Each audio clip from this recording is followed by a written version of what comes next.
The late 4th century BCE was a time of great upheaval in India. The once mighty Nanda Empire, which held sway over much of the Indian subcontinent, was beginning to crumble. It was during this time of instability that a young and ambitious man named Chandragupta Maurya rose to prominence. Little is known about his early life, but legend has it that he was inspired by the philosopher Chanakya to challenge the Nandas and establish a new empire. With Chanakya as my trusted advisor, we rallied support from various factions disillusioned with Nanda rule. My charisma and military acumen attracted able generals and warriors to our cause. Through strategic alliances and decisive victories, Chandragupta's forces gradually chipped away at the Nanda Empire's power. Finally, in a decisive battle near Pataliputra, the Nanda capital, Chandragupta triumphed, overthrowing the last Nanda emperor and establishing the Mauryan Empire. As emperor, I wasted no time in consolidating my power. I understood that a centralized administration was crucial for the stability and longevity of our newly founded empire. He divided his vast realm into provinces, each governed by a carefully chosen official. A sophisticated bureaucracy was established to oversee taxation, law enforcement, and infrastructure projects. Recognizing the importance of a strong military, Chandragupta maintained a large and well-equipped army.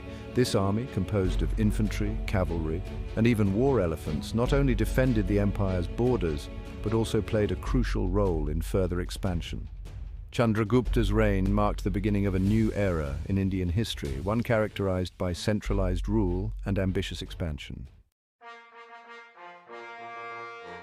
After a reign of over 2 decades, Chandragupta Maurya, the founder of the Mauryan Empire, stepped down from the throne. He embraced Jainism and, according to Jain texts, spent his final days in present-day Karnataka. His son, Bindusara, inherited a vast and powerful empire.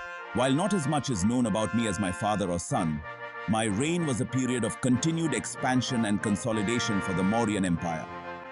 I continued my father's policy of expanding the empire's frontiers. He waged successful campaigns in southern India, extending Mauryan control further south. Though the exact extent of his conquests is debated among historians, it is clear that Bindusara played a significant role in solidifying the Mauryan Empire as the dominant power in the Indian subcontinent. Beyond military conquests, Bindusara's reign was marked by a focus on administrative stability.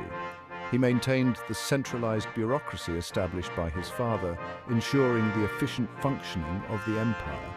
He's also credited with further developing the empire's infrastructure, including roads and irrigation systems, which contributed to economic prosperity. I maintained diplomatic relations with neighboring kingdoms, including the Seleucid Empire in West Asia. The presence of Greek ambassadors at my court, as mentioned in historical accounts, points to the growing international stature of the Mauryan Empire during my reign. His rule, though less documented than those of his father and son, was a crucial link in the chain of the Mauryan dynasty. Bindusara's death brought his son Ashoka to the throne. Ashoka inherited a vast and prosperous empire, but his early reign was marked by the same ambition for conquest that characterized his predecessors. The event that would define Ashoka's reign, and indeed his life, was the Kalinga War. Kalinga, a prosperous region on the east coast of India, was one of the few remaining kingdoms outside the Mauryan fold. Determined to bring the entire subcontinent under my control, I launched a massive military campaign against Kalinga. The Kalinga War was a brutal and bloody affair. The Mauryan army, though victorious, faced fierce resistance from the Kalinga people. The conflict resulted in widespread death and destruction, leaving a deep scar on Ashoka's conscience. The sheer scale of suffering witnessed in Kalinga deeply affected the emperor. I, who had prided myself on my military prowess, was overwhelmed by remorse and began to question the very nature of my conquests. The Kalinga War marked a turning point in Ashoka's life. He renounced violence and embraced Buddhism, dedicating the rest of his reign to propagating the Buddha's message of peace and non-violence. This transformation from a ruthless conqueror to a benevolent ruler, guided by Buddhist principles, is what sets Ashoka apart from other emperors of his time. Ashoka's transformation was not merely a personal one, it had profound implications for the Mauryan Empire. I abandoned the policy of aggressive expansion that had characterized my predecessors' reigns, choosing instead to focus on peace, social welfare, and the spread of Buddhist teachings. Ashoka's reign, though initially marked by war, became a testament to the transformative power of compassion and the possibility of a different kind of kingship. The aftermath of the Kalinga War saw a profound shift in Ashoka's worldview.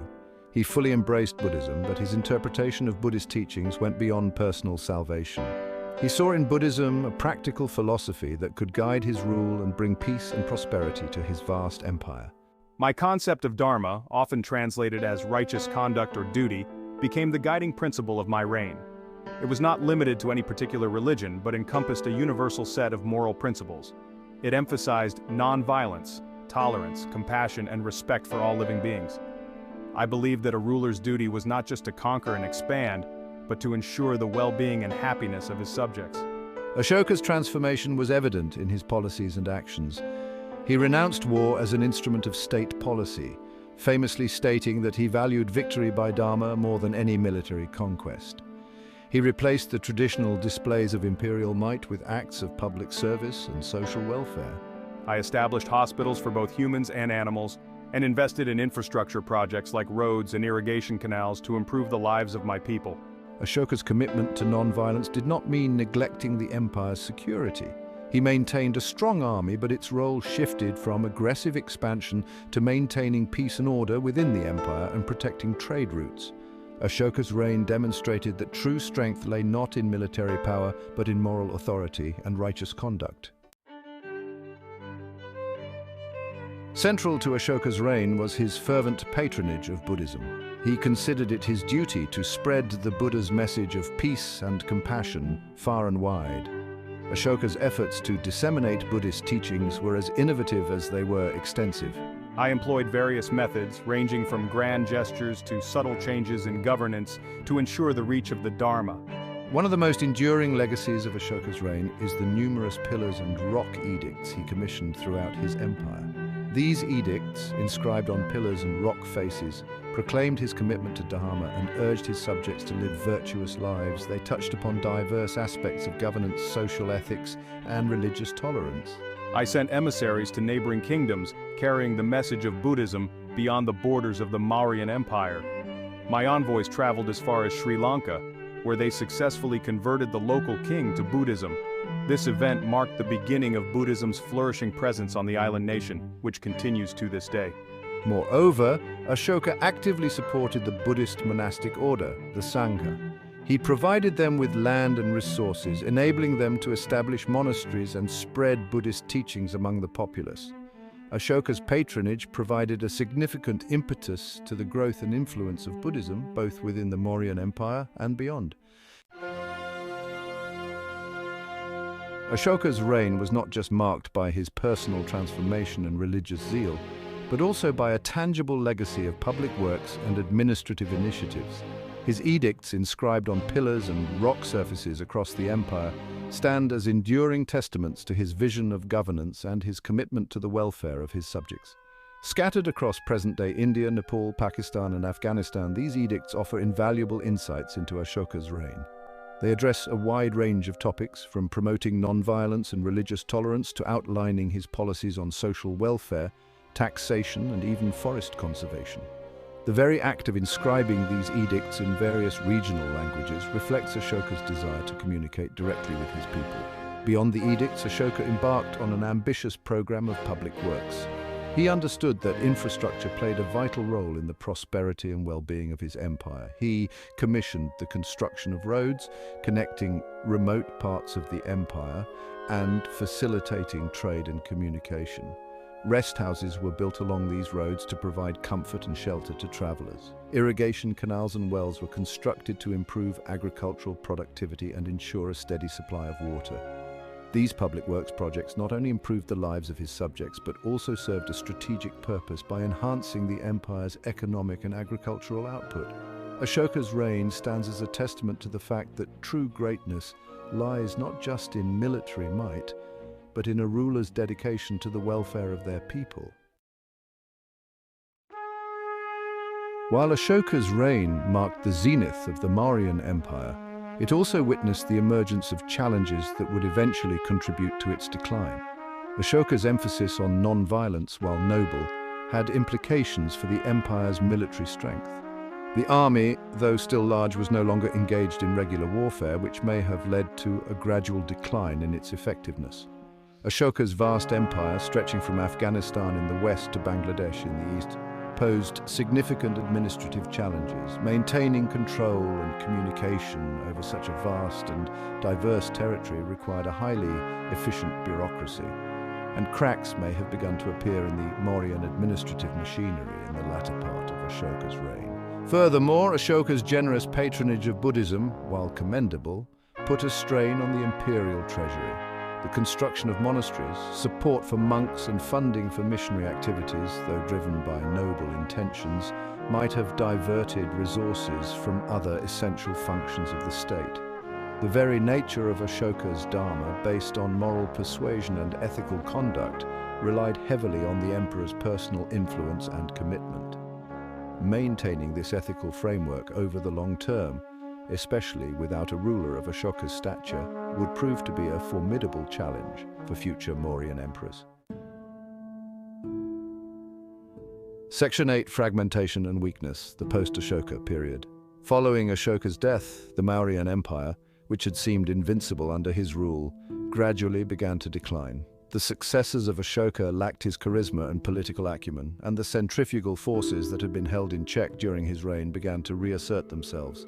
The empire, vast and diverse, faced growing challenges in maintaining its unity and coherence. One of the primary reasons for the Mauryan decline was the resurgence of regional powers.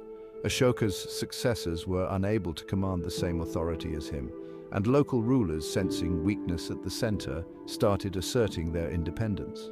The empire, once characterized by centralized control, began to fragment, with provinces gradually slipping away from the grasp of the Mauryan emperors. The decline in trade, a vital source of revenue for the Mauryan Empire, further exacerbated the situation. The reasons for this decline were manifold, ranging from external factors like the decline of the Roman Empire, which had been a major trading partner, to internal problems like the weakening of the Mauryan administration, which had once ensured the security of trade routes. The Mauryan army, once feared across the subcontinent, also experienced a decline in its strength and effectiveness. The lack of regular warfare, coupled with the weakening central authority, meant that the army was no longer the formidable force it once was.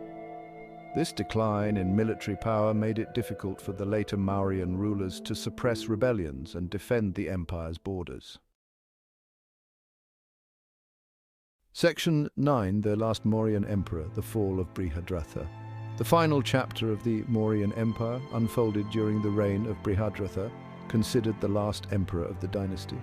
By this time, the empire had shrunk considerably from its peak under Ashoka, and its authority was waning even in the heartland. Brihadratha inherited a kingdom on the brink of collapse, and his reign would prove to be short-lived and tumultuous. The sources that describe Brihadratha's reign are fragmentary and often contradictory, but they paint a picture of an empire struggling to survive.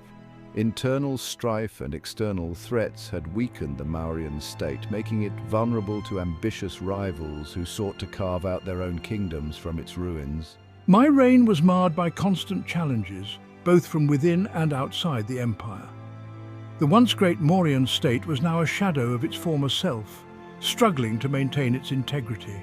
Brihadratha's reign came to an abrupt and tragic end when he was assassinated by his own general, Pushyamitra Shunga. The details surrounding the assassination are shrouded in mystery, but it is clear that Pushyamitra Shunga harbored ambitions of seizing power for himself, and Brihadratha's assassination provided him with the opportunity to do so. Pushyamitra Shunga, after killing Brihadratha, established the Shunga dynasty, marking the end of the Mauryan Empire.